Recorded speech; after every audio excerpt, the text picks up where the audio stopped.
Glory అయ్యా అయ్యా అయ్యా అయ్యా అయ్యా అయ్యా అయ్యా అయ్యా అయ్యా పరిశుద్ధాత్మ దేవుడా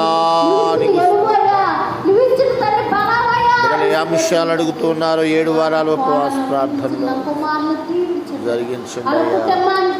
7 వారాలు ఉపవాసం అడుగు ప్రతి కార్యమును అయ్యా జరిగించండి నాయనా, జరిగించండి అయ్యా, జరిగించండి.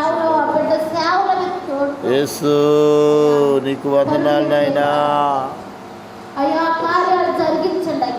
అయ్యా బలమైన కార్యాలు జరిగించండి అయ్యా, అద్భుత కార్యాలు, స్వస్థత కార్యాలు, మహత్కార్యాలు జరిగించండి. ఎవరైతే ప్రభు ఉపవాసం 7 వారాలు ప్రార్థించారు, గ్లోరీ